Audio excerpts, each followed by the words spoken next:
हाय दोस्तों, स्वागत है आप लोग का आपके अपनी YouTube channel KD Smart 91 classes में। यदि आप लोग इस चैनल पे पहली बार आए हों तो चैनल को सब्सक्राइब कर लीजिए। और इस चैनल पे आप लोगों को पढ़ाया जाता है क्लास 12th और क्लास 11th और उसके बाद क्लास 10th के मैथ। तो यहाँ पे अगर आप लोगों को अच्छे से मैथ सीखना है तो इस चैनल को सब्सक्राइब कर लीजिए, ताकि हमारे चैनल के द्वारा जितनी भी वीडियो डाली जाए उसका नोटिफिकेशन आपके फ़ोन पे ज़रूर जाए। और जब सब्सक्राइब करेंगे तो उसी के बगल में एक बेल आइकन होगा, उसको दबा करके वहाँ पे एक ऑल, फिर उसके बाद बगल में घंटी लिखा होगा, उसको भी दबा दीजिए। तो यहाँ पे कह रहा है जिसमें पहले आपको देखेंगे, सबसे पहले क्या ज्ञात करेंगे, पंक्ति, और दूसरे नंबर पे क्या ज्ञात करेंगे, स्तंभ। और उसके बाद फिर इन दोनों को ज्ञात करने के बाद ये बनेगा कोटि। तो यहाँ पे मान लेते हैं कोई आपको ऐसा दिया होगा a बराबर, या फिर दिया रहेगा 1 2 3 और इसके बाद या फिर 4 5 6 7 माइनस का 1 और 2। अगर ऐसा दिया रहेगा तो सबसे पहले हम लोग क्या करेंगे, इसकी अगर पंक्ति ज्ञात करना होगा तो पंक्ति ज्ञात करने के लिए हम लोग ये वाली लेंगे पंक्ति, मतलब इसको पंक्ति बोलते हैं, जो इस तरीके से लिखा रहेगा तो इसको बोलेंगे R1। और उसके बाद जो इस तरीके से फिर दोबारा से लिखा रहेगा, मतलब जो ऐसे एक बार लिखेगा तो वो यहाँ पे R1 हो जाएगा, और इसके नीचे फिर से ऐसे लिखा गया है तो ये कहलाएगा R2। और उसके बाद फिर से ऐसे ही लिखा है दोबारा, तो मतलब तीसरी बार में लिखा गया है तो इसको बोल देंगे R3। अगर ऐसे फिर से और लिखा होता तो इसको हम लोग बोल देते क्या, R4। तो फिर उसके बाद अगर ऐसा नहीं लिखा है तो इसको ऐसे ही छोड़ देते हैं। अब आइए देखते हैं, ये इसको हम लोग क्या बोलेंगे, ये होगी पंक्ति। और उसके बाद फिर अब यहाँ पे बारी आएगी स्तंभ ज्ञात करने के लिए। तो स्तंभ ज्ञात करने के लिए क्या करेंगे हम लोग, सबसे पहले इसको देखेंगे कि ये इस क्रम में होगा तो इसको बोलेंगे C1, मतलब स्तंभ 1। फिर उसके बाद यहाँ पे ये दूसरे वाले को देखेंगे तो इसको क्या बोलेंगे, स्तंभ 2, मतलब C2 कहेंगे। और इसको बोलेंगे स्तंभ 3, मतलब इसको बोल देंगे C3। ये हो गया आप लोग का मतलब स्तंभ ज्ञात करने के लिए और पंक्ति ज्ञात करने के लिए। तो यहाँ पे अगर मान लेते हैं कोई एक आपको ऐसा दिया हो, मतलब b बराबर, और इसके बाद कहे यहाँ पे लिखा है 2 3 4 5। अब उसके बाद इसमें पूछेगा कि कितनी पंक्ति और कितने स्तंभ होंगे। तो एक पंक्ति और उसके बाद दो पंक्ति, तो इसको कह देंगे कि इसमें दो पंक्ति होंगी। और उसके बाद फिर और आगे क्या कहेगा कि अगर स्तंभ पूछेगा तो एक स्तंभ दो स्तंभ, तो इसमें ये कह देंगे कि C1 C2 होगा, और इसके बाद ये R1 R2 होगा। तो यहाँ पे इसको बता देंगे कि दो स्तंभ होंगे, तो ये क्या हो जाएगा, दो स्तंभ, इसको हम लोग कह देंगे दो स्तंभ। और इन दोनों को जब एक साथ लिखा जाएगा तो इन दोनों को जब एक साथ लिखा जाएगा तो यहाँ पे इसके बगल लिखा जाता है, क्या लिखते हैं कि सबसे पहले लिखेंगे यहाँ पे पंक्ति, मतलब ये पंक्ति होगा तो दो पंक्ति है। और उसके बाद फिर स्तंभ लिखेंगे, कितने स्तंभ है, दो स्तंभ है। तो इसको हम लोग क्या बोलते हैं, इसको बोलते हैं हम लोग कोटि। कहा गया ये जो कि इसको बोलते हैं हम लोग कोटि। तो यहाँ पे जो इस तरीके से लिखा जाएगा तो इसको हम लोग क्या बोलेंगे, कोटि। तो या तो फिर इसको ऐसे भी कर सकते हैं, यहाँ पे b बराबर 2 आ जाएगा, यहाँ पे b बराबर 2 4 और 3, यहाँ पे 5 ऐसा लिखा रहेगा। जिसको क्या कहेंगे, इसको लिख सकते हैं 2 क्रॉस 2 की कोटि की ये एक आव्यूह है, इसको बोलेंगे कोटि। तो ये आप लोग देख लिए होंगे और समझ गए होंगे कि किस तरीके से कोटि और स्तंभ ज्ञात, कोटि स्तंभ और उसके बाद पंक्ति ज्ञात कर रहे थे।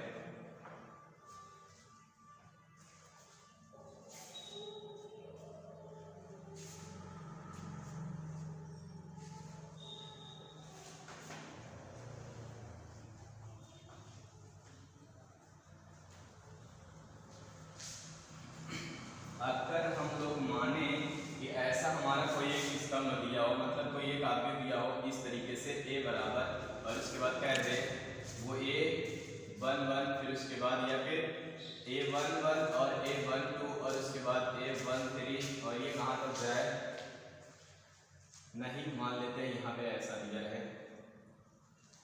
a b c और उसके बाद फिर d, और इसके बाद फिर यहाँ पे E F और इसके बाद G H I J K L। अगर ऐसा दिया हो तो हम क्या करेंगे, इसके लिए अगर कोटि और वो पूछेगा, इसकी कोटि पूछेगा या फिर पूछेगा पंक्ति और स्तंभ पूछेगा, तो क्या करेंगे, सबसे पहले यहाँ पे बताएंगे इसको। ये पहली पंक्ति होगी, ये दूसरी पंक्ति, ये तीसरी पंक्ति, तो इसमें पंक्तियों की संख्या 3 होगी और उसके बाद फिर स्तंभों की संख्या देखेंगे तो 1, 2 और 3 और 4, तो यहाँ पे लिख देंगे 4, तो इसको बोलेंगे ये होगा कोटि, मतलब इस आव्यूह का ये कोटि होगा। तो आइए देखते हैं हम आव्यूहों का प्रकार। इसमें क्या कह रहा है, अगला क्वेश्चन ये होगा आव्यूहों का प्रकार।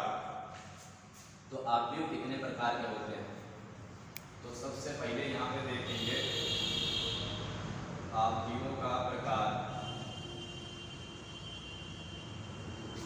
आव्यूहों का यहाँ पे जो आव्यूहों के प्रकार में देखेंगे तो कितने प्रकार के आव्यूह होते हैं, इसलिए ये देखना है।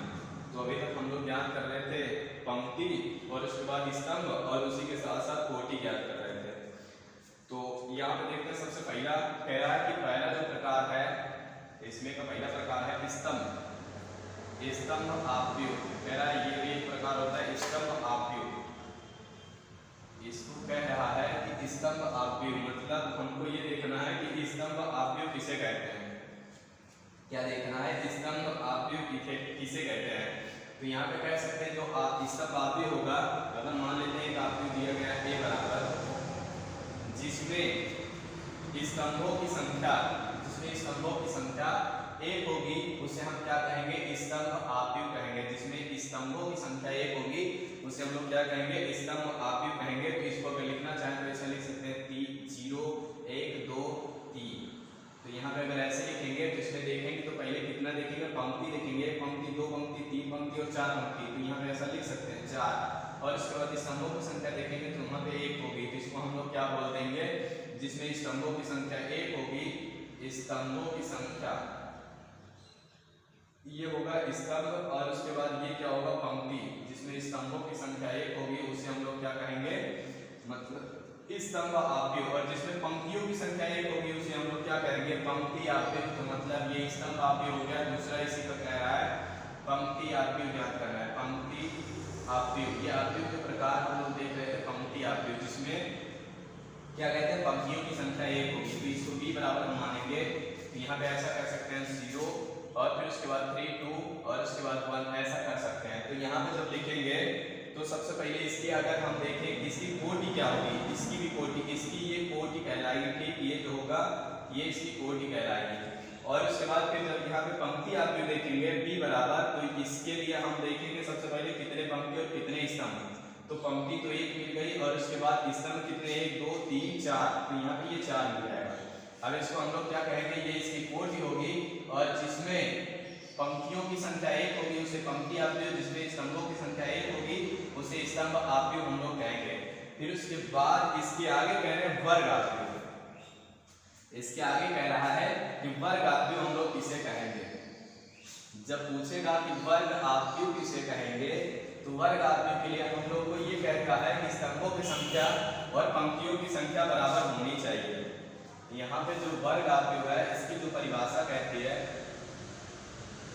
वर्ग आव्यूह की परिभाषा ये कहती है कि जहाँ पे स्तंभों की संख्या बराबर पंक्तियों की संख्या होनी चाहिए। स्तंभों की संख्या बराबर पंक्तियों की संख्या, पंक्तियों की संख्या ऐसा होना चाहिए। तो यहाँ पे क्या करेंगे, जितना स्तंभ, मान लेते हैं स्तंभ की संख्या m और पंक्ति की संख्या n, तो इसमें एक कंडीशन होती है जो m और n बराबर होना चाहिए। जैसे एग्जांपल हम लोग कोई एक सवाल ले लेते हैं, यहाँ पे कह रहा कि माना कि यहाँ पे मान लेते हैं एक आव्यूह हमको दिया है और उसके बाद इसमें लिखा गया है, क्या लिखा है, 3 2 और उसके बाद फिर यहाँ पे लिखा है 1 और फिर से 2 लिख दिया है। तो इसमें अगर देखेंगे पंक्ति की संख्या, इसमें सबसे पहले देखेंगे पंक्ति की संख्या, तो पंक्ति की संख्या कितनी होगी, 1 और 2, तो यहाँ पे 2 पंक्ति हो गई। और अगर स्तंभ की संख्या देखें तो 1 और 2, तो इसकी ये भी 2 हो गया। तो मतलब यहाँ पे 2 क्रॉस 2। जब ये कह सकते हैं जब m गुणे n मतलब m और n बराबर होंगे तो हम उसको क्या कहेंगे, वर्ग आव्यूह कहेंगे। ये हमारा तीसरा प्रकार था, तो उसे हम क्या कहेंगे, वर्ग आव्यूह। तो मतलब ये कहलाएगा एक प्रकार का वर्ग आव्यूह, तो इसको कह सकते हैं कि वर्ग आव्यूह। और उसके बाद हम लोग इसको क्या कह सकते हैं कि ये जो हमारा निकलेगा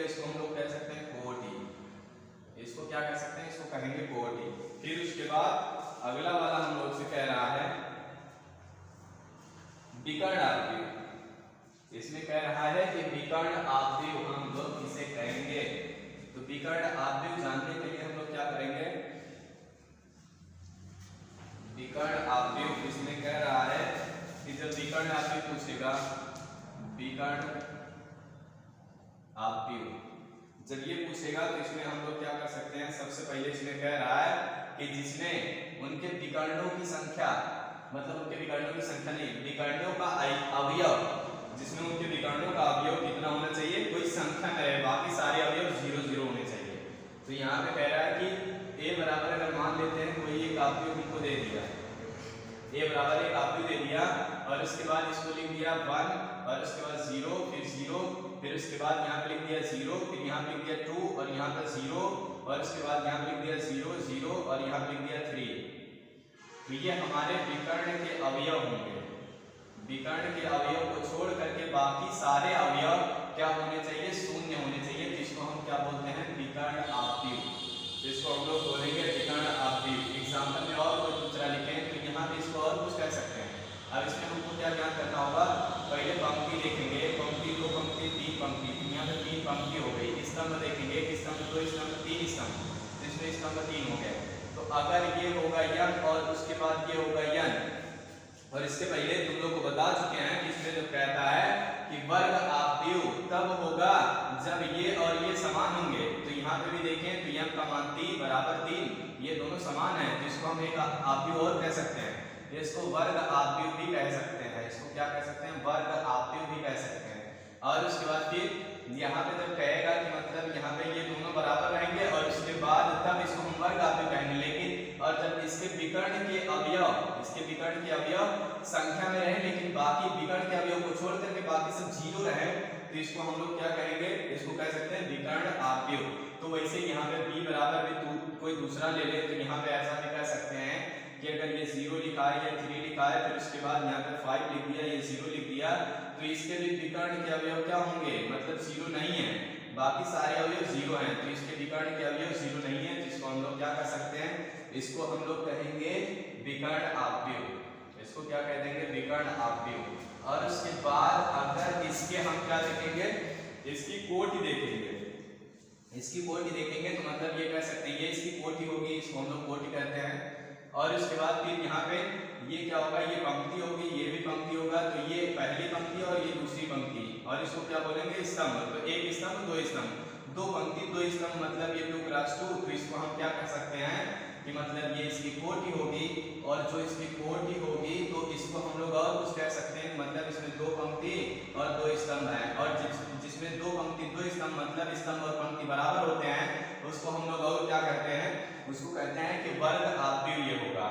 तो आइए देखते हैं इसके आगे फिर क्या कह रहा है कि अदिश आव्यूह किसे कहते हैं। इसके बाद कह रहा है ये 2 प्रकार का, मतलब क्या कहते हैं कि अदिश आव्यूह किसे कहते हैं। तो उसको देखने के लिए हम लोग क्या करेंगे, सबसे पहले एक एग्जांपल। तो यहाँ पे कह रहा है कि अदिश आव्यूह, अदिश आव्यूह, अदिश आव्यूह देखने के लिए हम लोग क्या कर सकते हैं, तो यहाँ पे कह रहा है कि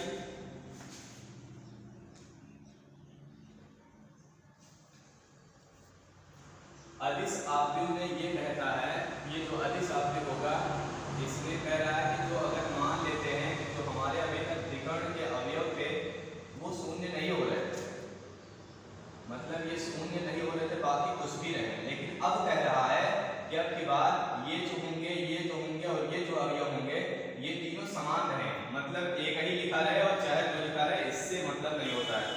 तो यहाँ पे कह रहे हैं कि जो इसमें अदिश वाले में, जो अदिश आव्यूह में अगर कोई वो लिखा रहेगा, आव्यूह लिखा रहेगा, तो इसमें a बराबर अगर मान लेते हैं कि यहाँ पे क्या लिख देगा, यहाँ पे लिख देता है 1 2, नहीं यहाँ पे 2 नहीं होगा, 0 होगा, 0 0 फिर उसके बाद 0 1 0 फिर 0 0 1। कि अगर ये ऐसा लिखा रहे तो हम क्या कर सकते हैं, इसको हम कह सकते हैं कि ये क्या होगा, ये कह सकते हैं इसको अदिश आव्यूह होगा। लेकिन इसको एक प्रकार का आव्यूह और कह सकते हैं, इसको एक प्रकार का आव्यूह और कौन सा आव्यूह कह सकते हैं, इसको कह सकते हैं तत्समक आव्यूह, जिसमें मतलब उनके विकर्ण के अवयव एक एक रहे तो उसको हम लोग तत्समक आव्यूह कहते हैं। लेकिन यहाँ पे हम सबसे पहले क्या पढ़ रहे हैं, सबसे पहले हम लोग अदिश आव्यूह कह रहे हैं। अदिश आव्यूह मतलब बीच के विकर्ण के अवयव समान है, बाकी और जितने अन्य रहे वो 0 रहे या फिर कुछ भी रहे, कोई मैटर ये नहीं करता, मतलब लेकिन बस इनका समान रहे बस। और उसके बाद फिर यहाँ पे कह रहा है b बराबर दूसरा लेते हैं, तो इसमें अगर ले लेते हैं इसको कह देते हैं √3 और उसके बाद 0 0 फिर उसके बाद 0 ये √3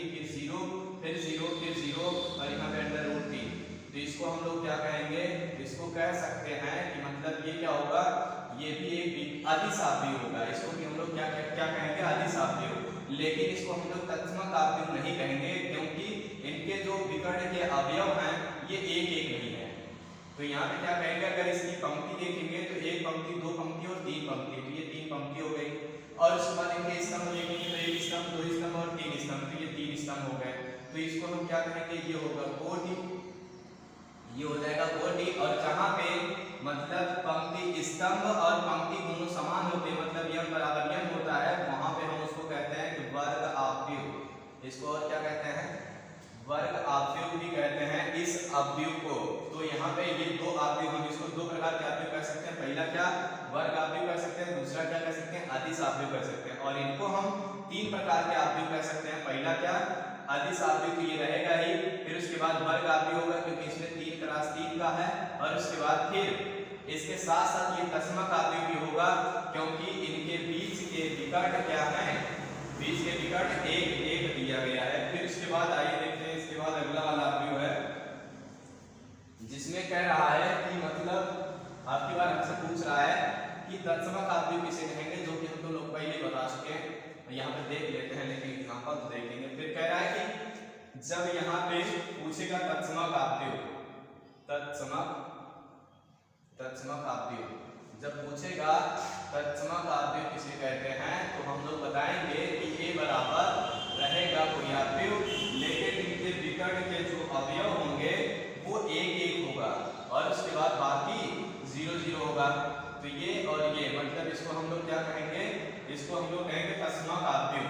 फिर उसके बाद या तो फिर ऐसा भी हो सकता है, इसका अगर हम पंक्ति और स्तंभ देखें तो ये पंक्ति पहली दूसरी, और उसके बाद फिर आगे स्तंभ देखेंगे तो यहाँ पे क्या कहेंगे, पहला स्तंभ दूसरा स्तंभ, तो ये हो जाएगा इसका ये पंक्ति और उसके बाद ये स्तंभ। तो यहाँ पे इसको हम, ये भी दोनों समान है, जिसको भी हम लोग क्या कह सकते हैं, इसको 3 प्रकार का, कौन कौन सा, 3 प्रकार का आव्यूह। पहला तो तत्समक, दूसरा फिर क्या होगा, पहला तत्समक, दूसरा वर्ग होगा, क्योंकि इसके मतलब पंक्ति और स्तंभ समान है। और तीसरा क्या होगा, तीसरा इसको हम लोग कह सकते हैं अदिश, तीसरा क्या कह सकते हैं, अदिश कह सकते हैं, इसको तीसरा कहेंगे अदिश आव्यूह।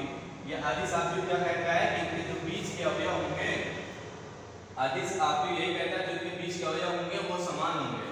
और उसके बाद फिर यहाँ पे ये 3 प्रकार का हो गया, ये अदिश हो गया, तत्समक हो गया, फिर उसके बाद वर्ग आव्यूह हो गया। ये 3 प्रकार के आव्यूह कहलाएंगे। फिर उसके बाद आगे क्वेश्चन अगर कहता है कि 3 × 3 का एक तत्समक आव्यूह बनाइए, तो हम उसको कैसे बनाएंगे, 1 लिखेंगे, 0 लिखेंगे, 0 लिखेंगे, फिर 0 1 0 0 0 1, ये 3 × 3 का बन गया। मतलब इसकी कोटि है 3 पंक्ति और 3 स्तंभ का जब पूछेगा इसकी कोटि ये कहलाएगी, मतलब ये इसकी कोटि होगी। फिर उसके बाद यहाँ पे और कुछ, ये भी 3 प्रकार के आव्यूह में आएगा। तो यहाँ पे कह रहा है, इसके बाद कह रहा है कि शून्य आव्यूह किसे कहते हैं, ये हमारा हो चुका है। इसमें फिर कह रहा है कि शून्य आव्यूह किसे कहते हैं। तो जो शून्य आव्यूह होगा, इसमें कह रहा है कि पहले से ही बता दे रहा है कि शून्य आव्यूह, इसके नाम से ही पता चल जा रहा है कि शून्य आव्यूह किसे कहेंगे हम लोग, जिसमें अवयव मतलब जिस आव्यूह के पूरे अवयव 0 0 होंगे उसको हम कह सकते हैं शून्य आव्यूह। मतलब यहाँ पे कह सकते हैं कि अगर इसको लिखना होगा हमको कि ये इस तरीके 0 0, तो ये 0 0, और उसके बाद फिर इसका अगर हमको कोटि लिखना होगा तो क्या लिखेंगे, 2 × 2, और इसका मान 0 के बराबर भी आता है, इसके बराबर हम लोग 0 भी लिखते हैं। और उसके बाद फिर जब 3 × 3 का लिखना होगा तो यहाँ पे 0 0 0, और ये इस तरीके से 0 0 लगा देंगे। और इसका मान भी क्या होता है, इसका भी मान 0 होता है। अगर हमको ऐसा लिख के दे दे a बराबर का, यहाँ पे मॉड मतलब ये आव्यूह के अंदर 0, तो इसकी पंक्ति 1 और स्तंभ 1 होगा, तो इसका भी मान 0 अकेले होता है। तो हम लोग ये देख चुके हैं कि आव्यूह कितने प्रकार के होते हैं, सारे प्रकार के आव्यूह पढ़ चुके हैं। अब उसके बाद यहाँ पे देखते हैं आव्यूह की समानता, मतलब आव्यूह को हम लोग समान कैसे समझेंगे। आव्यूह की समानता,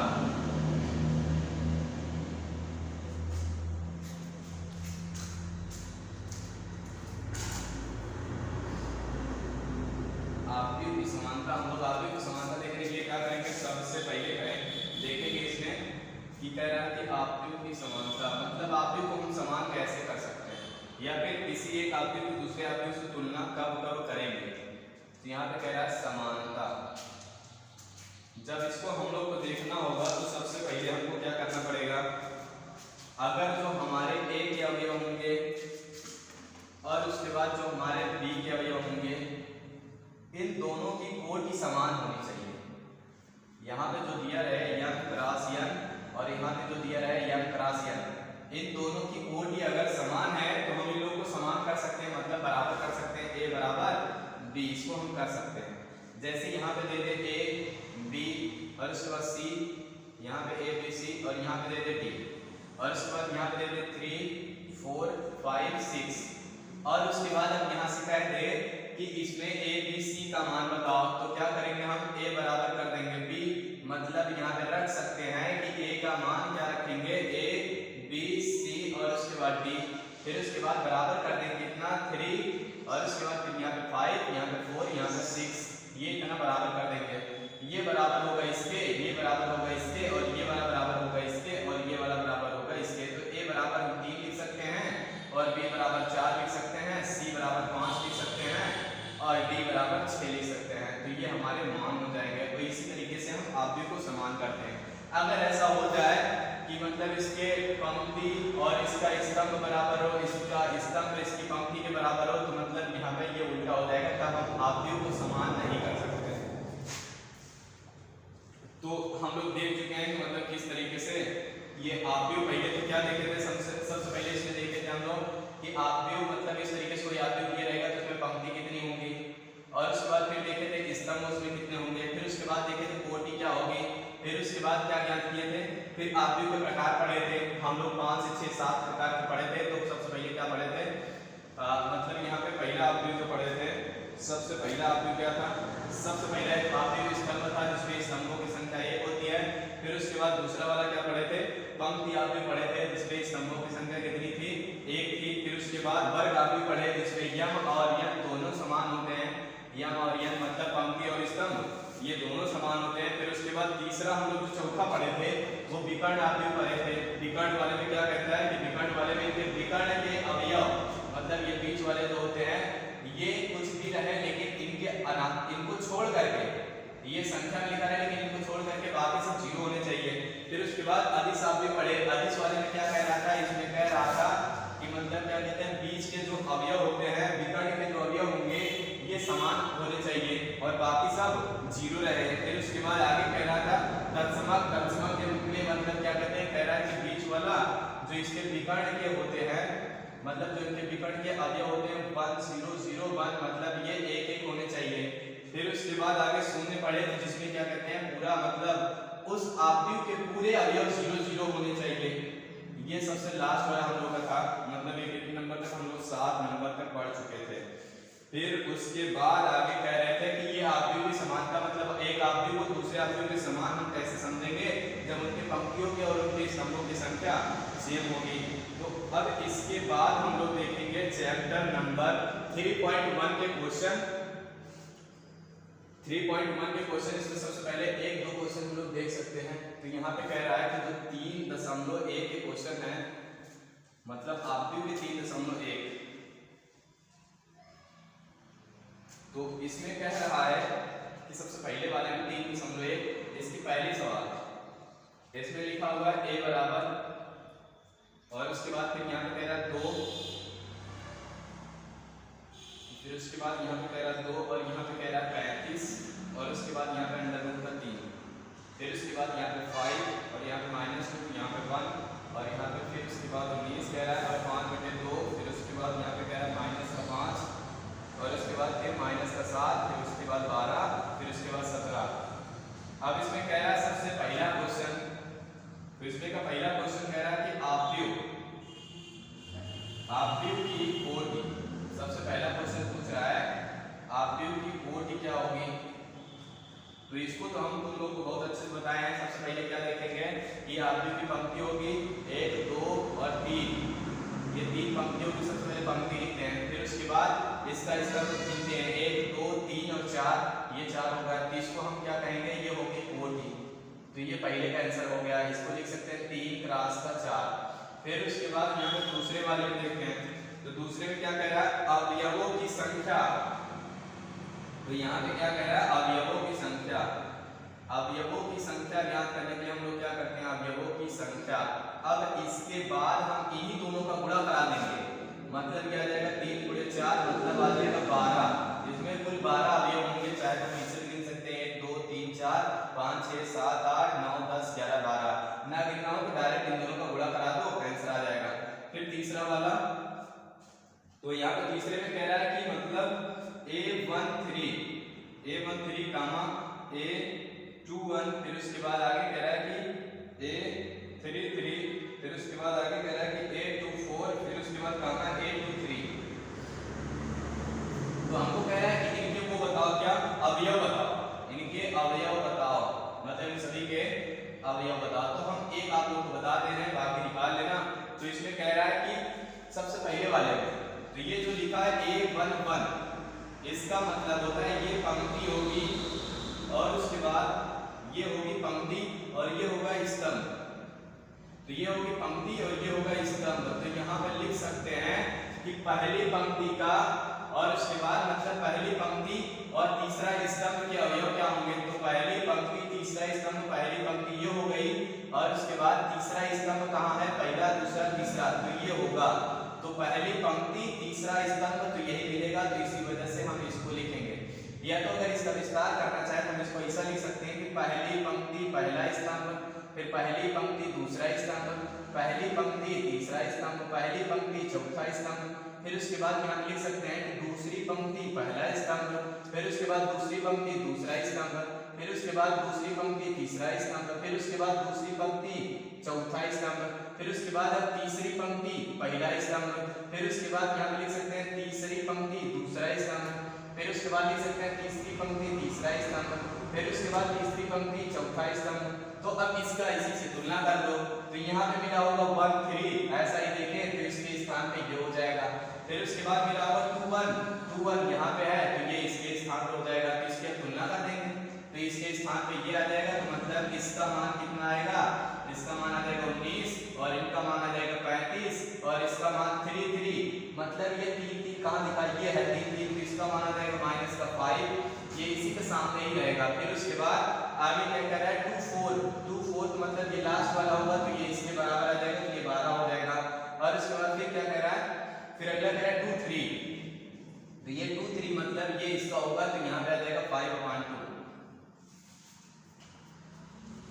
तो आज हम लोग इतना ही रखते हैं। तो अगर आप लोगों को यह वीडियो अच्छा लगा होगा तो शेयर जरूर करना और वीडियो को लाइक जरूर करना। तो अब आगे देखेंगे अगले वीडियो में, मतलब इसके अगले चैप्टर के सवाल है और उसके बाद ढेर सारा जो भी एप्लीकेशन होगा इसका।